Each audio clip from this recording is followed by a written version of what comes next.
Bismillahirrahmanirrahim. Bismillahirrahmanirrahim. Lecture number 23, Physics chapter number 8. Start करें हम reflection of wave. Reflection of wave. Reflection of wave का मतलब आपके पास होते the bouncing back of waves when encounter in obstacle. अगर एक wave किसी ऑब्स्टिकल के साथ टकरा जाए और वो बाउंस बैक हो जाए तो बाउंसिंग बैक ऑफ वेव्स को हम कहते हैं रिफ्लेक्शन ऑफ वेव. और रिफ्लेक्शन ऑफ वेव प्रॉपर्टी तमाम वेव्स के लिए सेम होते हैं, कॉमन होते हैं. ठीक है. रिफ्लेक्शन ऑफ साउंड वेव्स, इसको हम इको कहते हैं. रिफ्लेक्टेड साउंड वेव, इसको हम इको कहते हैं. ठीक है. अगर आपके पास डिस्टेंस जो है, अगर डिस्टेंस 17 मीटर के बराबर हो या 17 मीटर से ज्यादा हो and time is greater than और इक्वल टू 0.1 सेकेंड. ठीक है. तो we can differentiate between original sound and echo. ठीक है. एंड अगर डी आपके पास 17 मीटर से कम हो और टाइम 0.1 सेकेंड से कम हो, so we can not differentiate. We can not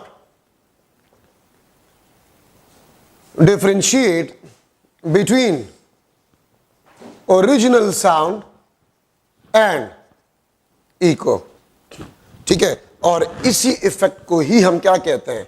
this effect is known as reverberation. Known as reverberation. देखिए, अगर सोर्स और रिफ्लेक्टर के दरमियान कम से कम 17 मीटर डिस्टेंस हो या इससे ज्यादा हो, ठीक है, या time difference between the reflected sound and original sound अगर वो 0.1 सेकेंड से ज्यादा हो या कम से कम 0.1 सेकेंड के बराबर हो, तो फिर आप इको और ओरिजिनल साउंड में फर्क कर सकते होंगे. लेकिन अगर डिस्टेंस 17 मीटर से कम हो between the source and reflector और time difference between the reflected sound and original sound अगर 0.1 सेकेंड से कम हो, तो हम ओरिजिनल साउंड और इको में डिफरेंस नहीं कर सकते. इस इफेक्ट को बेसिकली हम कहते हैं रिवर्बरेशन. ठीक है. तो ये आपके पास इको में इंपॉर्टेंट पॉइंट्स आपके पास बन गए. सही है. अच्छा, अब यहां पर हम डिस्कस करें when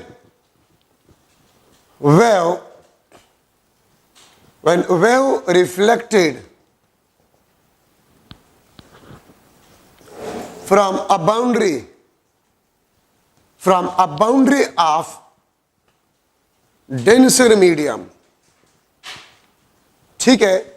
boundary of denser medium, then 180 degree या pi phase difference will be produces. ठीक है. 180 डिग्री या pi phase difference will be produces. एक बात याद रखिए, फेज डिफरेंस आपके पास होते हैं वो सिर्फ एक केस में होता है. ठीक है.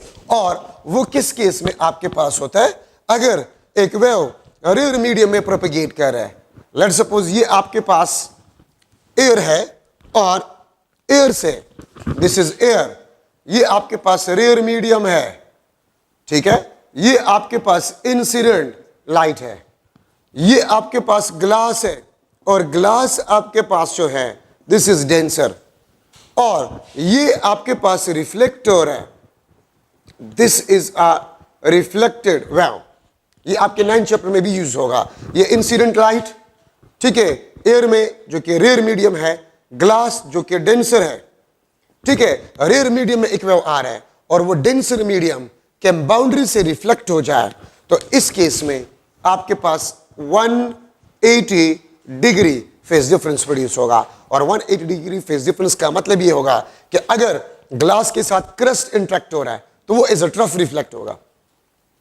अगर ग्लास के साथ ट्रफ इंटरेक्ट हो रहा है वो एज अ क्रस्ट रिफ्लेक्ट होगा. ठीक है, तो 180 डिग्री आपके पास फेज डिफरेंस प्रोड्यूस होगा between the incident and the reflected light.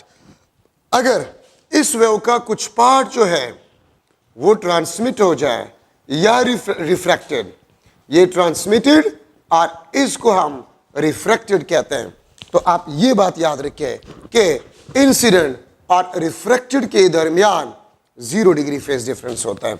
Incident, transmitted या रिफ्रैक्टेड, इन दोनों का फेज सेम होता है, ठीक है, लेकिन इंसिडेंट और रिफ्लेक्टेड में 180 डिग्री फेज डिफरेंस होते हैं। तो इसका मतलब ये होगा कि रिफ्लेक्टेड और रिफ्रैक्टेड के दरमियान फेज डिफरेंस आपके पास जो है वो 180 डिग्री आपके पास होगा, ठीक है। और मैं अगर एक दूसरा मिसाल आपको दूं कि ये आपके पास एक वेव पल्स है, वो एज अ क्रस्ट जा रहा है, ठीक है, और ये आपके पास दीवार है, वॉल, ठीक है, ये क्रस्ट है, ये इंसिडेंट वॉल के साथ इंटरेक्ट हो रहा है और वॉल के साथ टकराने के बाद ये वापस रिफ्लेक्ट हो जाता है।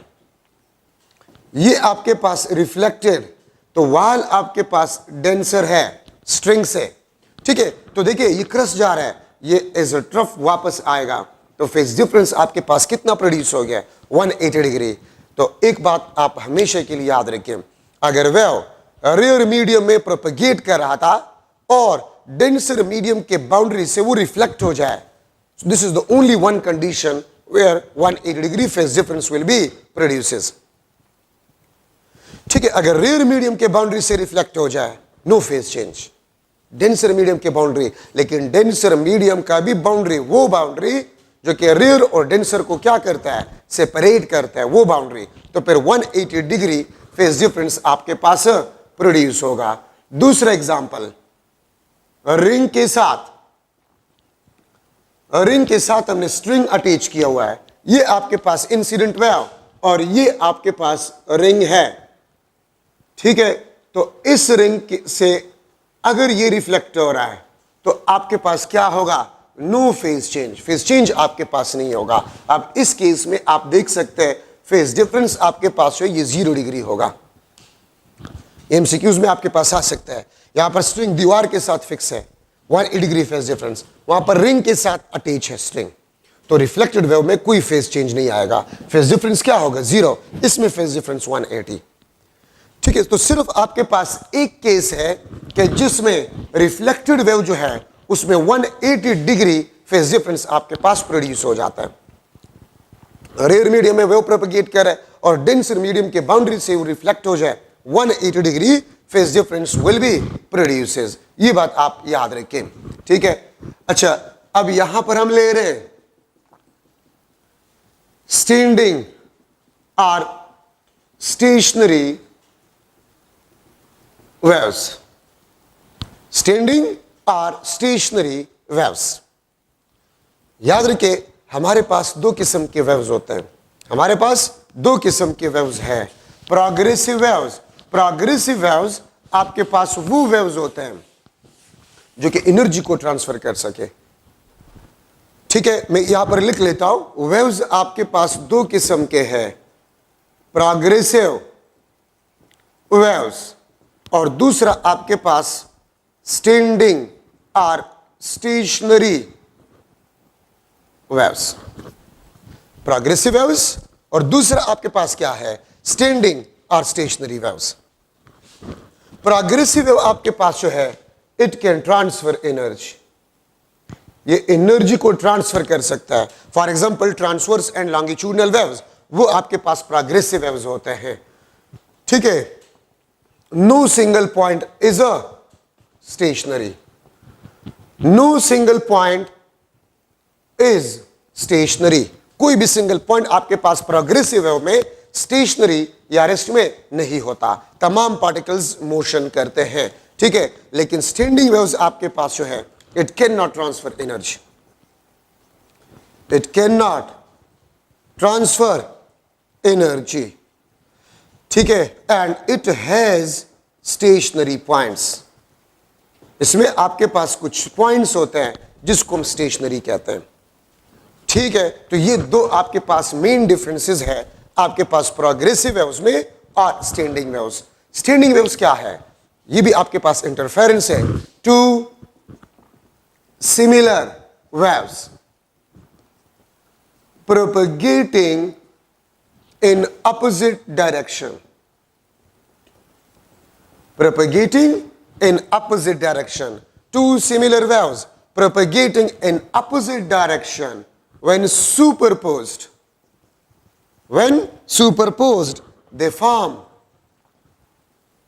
standing or stationary waves. इसको हम स्टैंडिंग या स्टेशनरी वेव्स कहते हैं।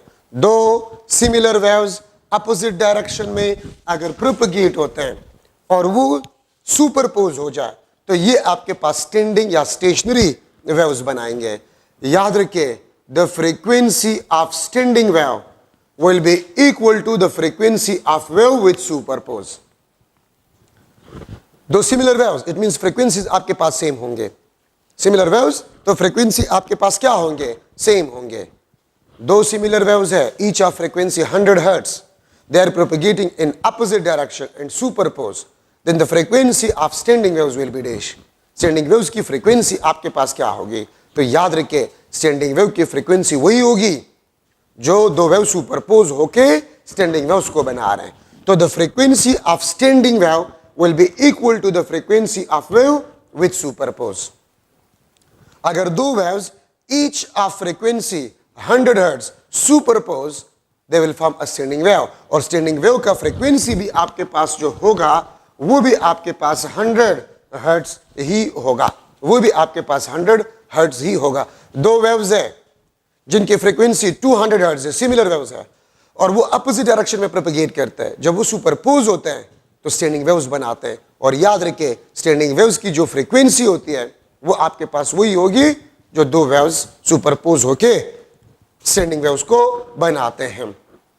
ठीक है, मैं एक स्ट्रिंग को ले रहा हूं and the string is fix eight both ends. ठीक है, ये दोनों एंड पे आपके पास फिक्स है। ये आपके पास इंसिडेंट वेव, ये आपके पास रिफ्लेक्टेड वेव। ठीक है, ये इंसिडेंट, ये रिफ्लेक्टेड वेव। अच्छा, इसमें हम इन पॉइंट्स को कहते हैं, इस पॉइंट को हम कहते हैं दिस इज नोड। और चूंकि ये दो एंड्स आपके पास फिक्स है तो फिक्स एंड पे हमेशा आपके पास नोड होने चाहिए। ठीक है, तो ये नोड पे आपके पास डिस्प्लेसमेंट जो है it is zero, displacement zero होता है।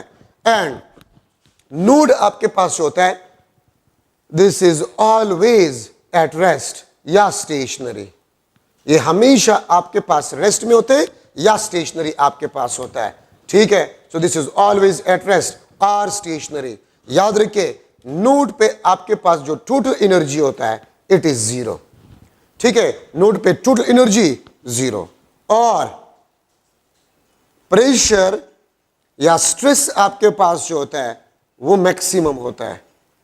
ठीक है, प्रेशर और स्ट्रेस आपके पास जो होता है ये मैक्सिमम होता है नोड पे। नोड पे डिस्प्लेसमेंट आपके पास जीरो। ठीक है, नोड पे डिस्प्लेसमेंट आपके पास जीरो, ऑलवेज एट रेस्ट और स्टेशनरी। ठीक है, the energy at node will be always zero, displacement आपके पास जीरो, प्रेशर और स्ट्रेस आपके पास होगा नोड पे वो मैक्सिमम होगा। ठीक है, अच्छा, ये आपके पास नोड, इसको हम एंटी नोड कहते हैं। इस पॉइंट को हम एंटी नोड कहते हैं। ठीक है, और एंटी नोड पे डिस्प्लेसमेंट आपके पास मैक्सिमम होता है। x is equal to maximum, displacement आपके पास मैक्सिमम होता है। ठीक है, यहां पर एंटी नोड पे पोटेंशियल एनर्जी आपके पास मैक्सिमम होता है। ठीक है, और स्ट्रेस या प्रेशर आपके पास जो होता है, स्ट्रेस और प्रेशर, वो आपके पास मिनिमम होता है। स्ट्रेस और pressure is a minimum, displacement is maximum, potential energy is maximum, stress और प्रेशर आपके पास है दिस इज मिनिमम। ठीक है, और इस लाइन को हम कहते हैं, इस लाइन को हम कहते हैं दिस इज इक्विलिब्रियम लाइन। ये आपके पास इक्विलिब्रियम लाइन। ठीक है, और इक्विलिब्रियम लाइन पे डिस्प्लेसमेंट आपके पास जीरो। ठीक है, काइनेटिक एनर्जी आपके पास जो है इट इज मैक्सिमम। डिस्प्लेसमेंट आपके पास जीरो, काइनेटिक एनर्जी आपके पास जो है वो मैक्सिमम होगा अगर आपके पास इक्विलिब्रियम लाइन पे आपके पास स्ट्रिंग हो। ठीक है, तो ये आपके पास इसमें जरूरी पॉइंट्स है। अगर स्ट्रिंग दो एंड से फिक्स हो तो फिक्स एंड पे हमेशा आपके पास नोड होंगे और एंटी नोड बिल्कुल दरमियान में होगा। ठीक है, अच्छा अब यहां पर मैं डिस्कस कर रहा हूं, एक बात आप लोग याद रखिए, टू कंसेक्यूटिव नोड्स के दरमियान phase of vibrations of particles are same between two consecutive nodes. याद रखिए, दो कंसेक्यूटिव नोड्स के दरमियान फेज ऑफ वाइब्रेशन आपके पास क्या होता है? सेम होता है। स्टैंडिंग वेव्स में दो कंसेक्यूटिव नोड के दरमियान जो फेज ऑफ वाइब्रेशन होता है पार्टिकल का, वो आपके पास सेम होता है। The phase of vibration of the particles are same between two consecutive nodes.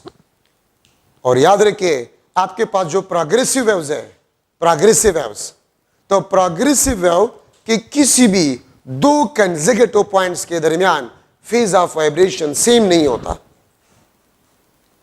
ये भी डिफरेंस है प्रोग्रेसिव और स्टैंडिंग वेव्स में। स्टैंडिंग वेव्स में दो कंसेक्यूटिव नोड्स के दरमियान फेज ऑफ वाइब्रेशन सेम होता है।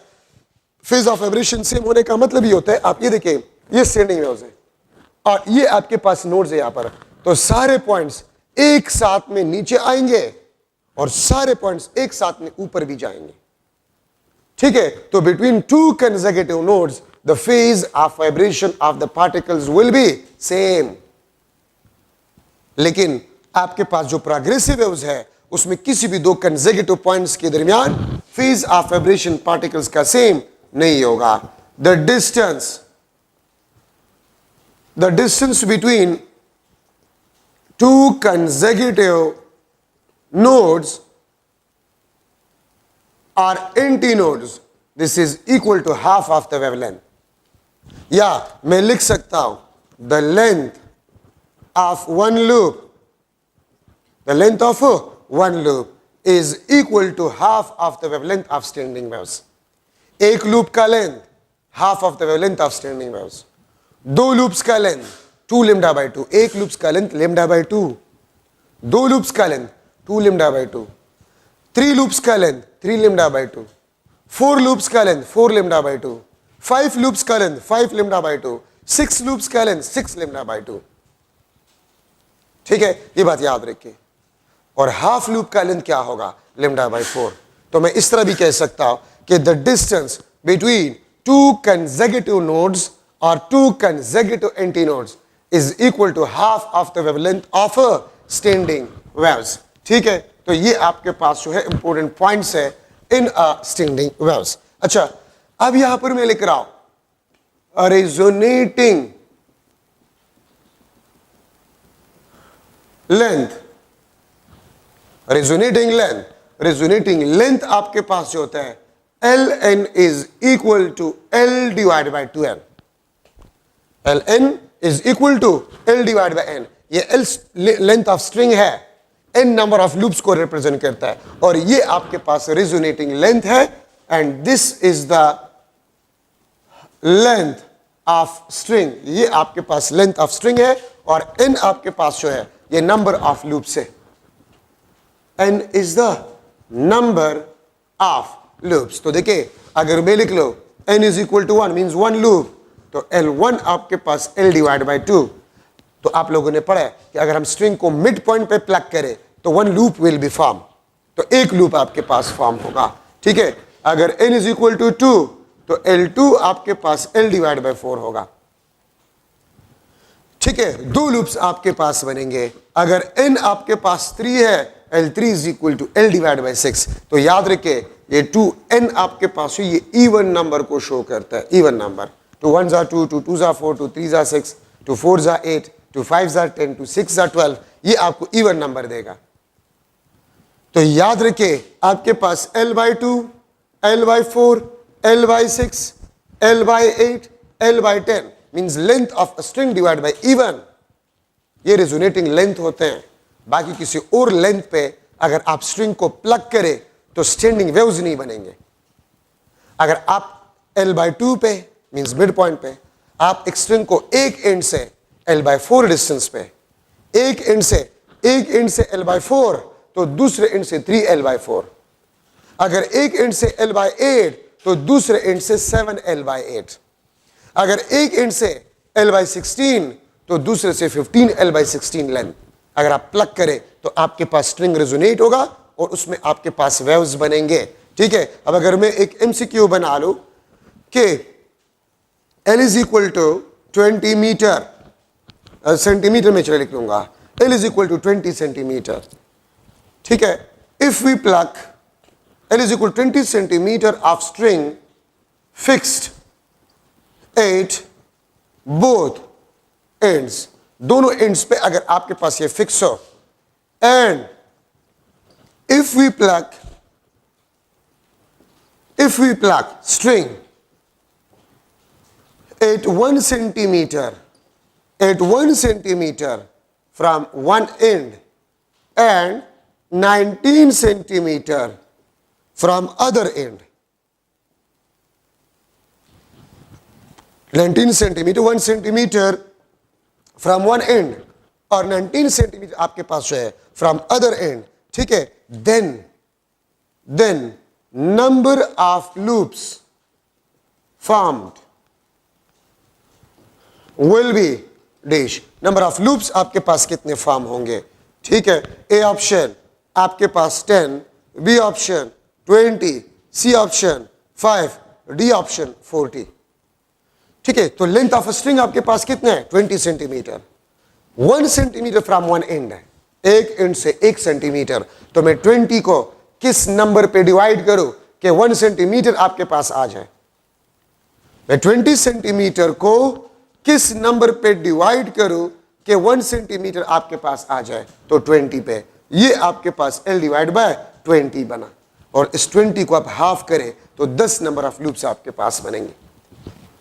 मैं 20 को किस नंबर पे डिवाइड करूं कि 1 सेंटीमीटर आ जाए 20 पे, तो नीचे जो इवन नंबर होते हैं उसको हाफ करें, उतने नंबर ऑफ लूप्स आपके पास बनेंगे, उतने नंबर ऑफ लूप्स आपके पास बनेंगे। ठीक है, तो ये आपके पास एक मॉडल MCQ है, नंबर ऑफ लूप्स आपके पास कितने बनेंगे। ठीक है, तो ये आपके पास तरीका है। टोटल लेंथ कितने स्ट्रिंग का, कहां पर मैंने प्लग किया है 1 सेंटीमीटर पे, तो मैं टोटल लेंथ को किस नंबर पे डिवाइड कर जाऊं कि आपके पास आ जाए रेजोनेटिंग लेंथ। ठीक है, तो आपके पास नंबर ऑफ लूप्स क्या होंगे, वो आपके पास आ जाएंगे। ठीक है, अच्छा, तो ये आपके पास रेजोनेटिंग लेंथ। अब यहां पर मैं लिख रहा हूं if you plug string 8 L divide by 2 means mid point, so N आपके पास क्या होगा, 1 लूप आपके पास बनेगा, एक लूप आपके पास बनेगा। सही है, और अगर एक लूप आपके पास बनेगा F1 will be equal to V divide by λ1, और एक लूप का जो लेंथ आपके पास होता है वो λ1 डिवाइड बाय 2 होता है, या λ1 इज इक्वल टू 12, तो F1 आपके पास बन जाएगा V डिवाइड बाय 2L, या इसको मैं लिख सकता हूं 1 divide by 12 under the root of T divide by M prime, चूंकि V आपके पास under the root of T divide by M prime आपके पास होगा, और M प्राइम किस चीज को रिप्रेजेंट करेगा, मास लेंथ डेंसिटी। और इस फ्रीक्वेंसी को हम क्या कहते हैं, this is the fundamental frequency, और फंडामेंटल फ्रीक्वेंसी को हम कहते हैं this is the lowest possible frequency. ठीक है, और मैं आपको बता रहा हूं जितनी भी इक्वेशंस यहां पर हम डिस्कस कर रहे हैं वो स्ट्रिंग के लिए कर रहे हैं which is fix eight both ends, दोनों एंड से फिक्स हो, तो आपके पास F1 जो होगा ये लोवेस्ट पॉसिबल फ्रीक्वेंसी को रिप्रेजेंट करेगा, this will be the lowest possible frequency, जिसको हम फंडामेंटल फ्रीक्वेंसी कहते हैं F1। तो λ1 आपके पास क्या होगा, फंडामेंटल फ्रीक्वेंसी पे आपके पास जो है, ठीक है, फंडामेंटल फ्रीक्वेंसी आपके पास this is the lowest possible frequency. देखिए वेवलेंथ आपके पास क्या है 12, तो तो ये ज्यादातर एमसीक्यूज में आता है कि लेंथ ऑफ अ स्ट्रिंग आपको गिवन होगा फंडामेंटल फ्रीक्वेंसी पे what will be the wavelength of a standing wave. तो आप लेंथ ऑफ अ स्ट्रिंग को 2 के साथ मल्टीप्लाई करें, फंडामेंटल फ्रीक्वेंसी पे आपके पास वेवलेंथ आ जाएगा। ठीक है, तो लिम्डा 1 इज इक्वल टू 12 और ये आपके पास फंडामेंटल फ्रीक्वेंसी है 1 divide by 12 under the root of T divide by M prime, या वी को मैं लिख सकता हूं is equal to under the root of T divide by M prime. T is the tension, M prime is the mass length density. ठीक है, तो यहां पर आप देखें लिख सकते हैं कि फंडामेंटल फ्रीक्वेंसी आपके पास जो है वो किन चीजों पे डिपेंड करता है। तो यहां पर मैं फिर लिख रहा हूं लेम्डा 1 आपके पास 2L, F1 is equal to 1 divided by 12 under the root of T divide by M prime.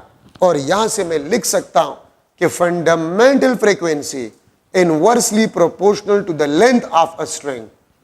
Fundamental frequency is directly proportional to the square root of tension, और fundamental frequency this is inversely proportional to the mass length density.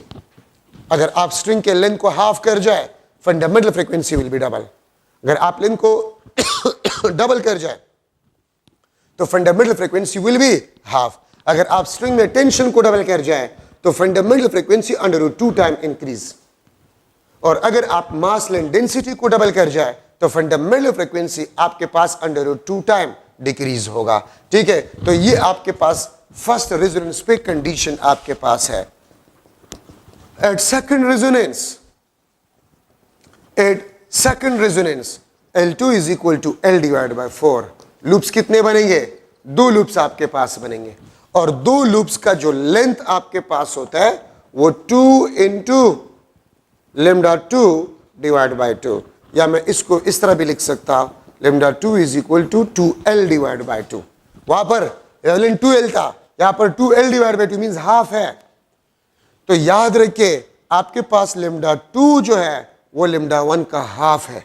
Second resonance पे जो wavelength आपके पास होता है वो first resonance के wavelength का half आपके पास होता है।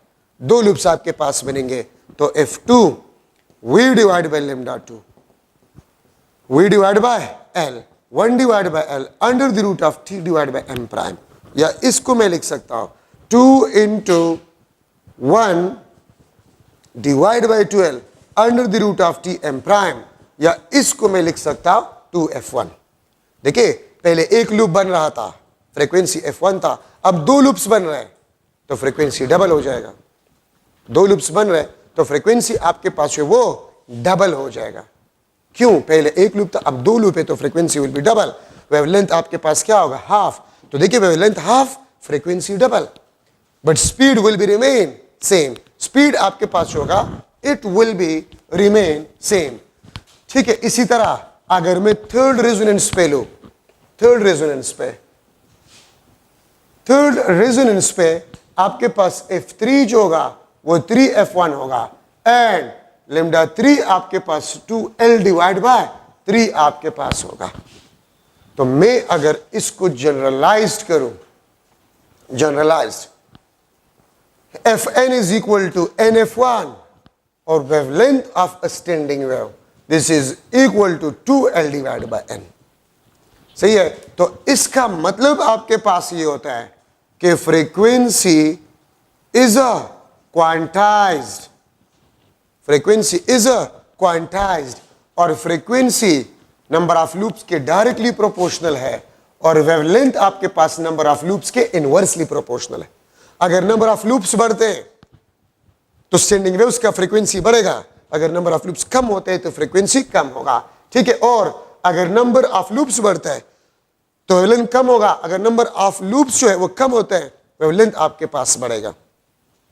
ठीक है, तो ये आपके पास फ्रीक्वेंसी, लेकिन स्पीड पे कुछ भी फर्क नहीं पड़ेगा। याद रखिए अगर आपके पास number of loops n time increase हो रहा है तो फ्रीक्वेंसी n टाइम इंक्रीज होगा, वेवलेंथ n टाइम डिक्रीज होगा, लेकिन speed of a string wave, string में जो वेव का स्पीड है it will be remains constant, उस पर कुछ भी फर्क नहीं पड़ेगा। क्यों? जब तक स्ट्रिंग में टेंशन या स्ट्रिंग को आप चेंज ना करें तब तक आपके पास speed of a string wave change नहीं होगा। और क्वांटाइज का मतलब क्या होता है? n is equal to 1 2 3, frequency f1 2f1 3f1 4f1 possible है अप टू nf1। ठीक है, अगर मैं लू कि लेट्स सपोज एक स्ट्रिंग है जो कि दोनों एंड से फिक्स है और उसका फंडामेंटल फ्रीक्वेंसी 10 हर्ट्ज है, तो सेकंड हार्मोनिक का फ्रीक्वेंसी क्या होगा? 20, third 30, 40, 2 multiply 3 multiply 4 multiply frequency और वेवलेंथ आपके पास स्टैंडिंग वेव्स के वो आपके पास क्वांटाइज्ड होते हैं। ठीक है, और ये फार्मूला देखें, अगर length of a string given हो और नंबर ऑफ लूप्स गिवन हो, लेंथ ऑफ अ स्ट्रिंग और नंबर ऑफ लूप्स गिवन हो, तो आप वेवलेंथ को इस फार्मूले से मालूम, वेवलेंथ ऑफ स्टैंडिंग वेव्स को आप इस फार्मूले से मालूम कर सकते हैं। ठीक है, और इसको देखें, lambda n is equal to 12 divide by n, मैं इससे लिख सकता हूं L is equal to n lambda n divide by 2। तो अगर वेवलेंथ आपके पास स्टैंडिंग वेव्स के गिवन हो और नंबर ऑफ लूप्स गिवन हो और आपसे पूछ लिया जाए कि लेंथ ऑफ अ स्ट्रिंग क्या होगा, तो इस इक्वेशन से आप लेंथ ऑफ अ स्ट्रिंग को मालूम कर सकते हैं। अगर आपके पास length of a string given हो, नंबर ऑफ लूप्स गिवन हो, तो वेवलेंथ को आप मालूम कर सकते हैं स्टैंडिंग वेव्स के इस इक्वेशन से। तो frequency and wavelength of standing waves is a quantized, it means they are discrete in nature. ठीक है, और यहां पर मैं लिख सकता हूं f1 f2 f3, ये आपके पास fn, इसको मैं लिख सकता हूं, इसको मैं लिख सकता हूं दिस इज फर्स्ट हार्मोनिक, इसको मैं लिख सकता हूं फर्स्ट हार्मोनिक, या इसको हम लिखते हैं जीरो ओवरटोन, इसको हम लिखते हैं दिस इज सेकंड हार्मोनिक, और ये आपके पास फर्स्ट ओवरटोन, ये सेकंड हार्मोनिक, ये आपके पास फर्स्ट ओवरटोन, ये आपके पास nth हार्मोनिक, या ये आपके पास n-1 ओवरटोन।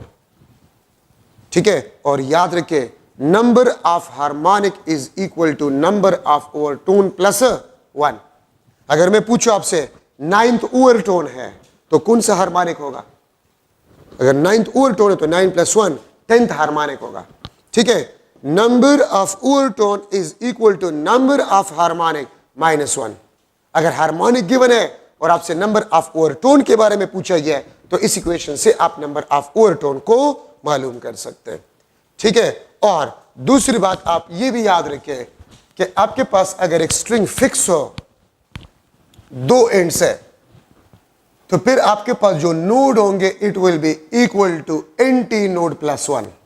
आप ये देखिए ना, मैं फर्स्ट रेजोनेंस पे ले रहा हूं, फर्स्ट रेजोनेंस पे एंटी नोड कितने? 1, और नोड कितने? 2, तो एंटी नोड 1, 1 + 1 2। अगर एक एंटी नोड है तो 2 आपके पास नोड्स होंगे, तो number of node is equal to anti node plus 1।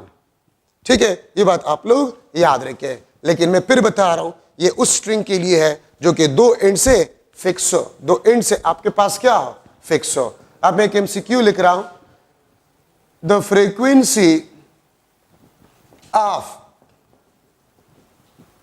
7th overtone is 64 hertz. The frequency of 7th overtone is 64 hertz. Then fundamental frequency of string fixed at both ends will be dash. ठीक है, A option आपके पास जो है 16 hertz, 8 hertz, सी आपके पास 4 hertz और D आपके पास 1 hertz.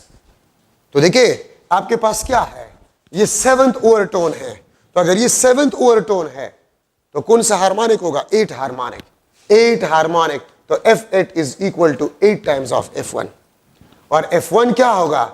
F8 divide by 8, तो F8 क्या है? 64 हर्ट्ज। तो 64 हर्ट्ज को आप 8 पे डिवाइड करें तो आपके पास 8 हर्ट्ज फंडामेंटल फ्रीक्वेंसी आपके पास आ जाएगा। ठीक है, अगर मैं आपसे ये पूछूं कि MCQ, the length of string fixed at both ends is, the length of string fixed at both ends is 4 meter. The length of string fixed at both ends is a 4 meter. If 10 loops form, if 10 loops form, then wavelength of standing wave will be dash. wavelength of standing wave आपके पास जो है क्या होगा? ठीक है, तो ए option आपके पास जो है 8 metre, B option 4 metre, C option 0.8 metre और डी ऑप्शन आपके पास जो है 0.4 मीटर। ठीक है, वेवलेंथ ऑफ स्टैंडिंग वेव आपके पास क्या होगा? तो आप इसको देखें, लेंथ आप यहां पर पुट करें, लेंथ आप यहां पर पुट करें तो आपके पास है 2 multiply by length 4 metre divide by number of loops 10 loops आपके पास है, तो ये आपके पास 8 मीटर डिवाइड बाय 10। ठीक है, तो ये आपके पास 0.8 मीटर बन जाएगा। So these are some model MCQs, ठीक है, इन अ स्टैंडिंग और स्टेशनरी वेव्स।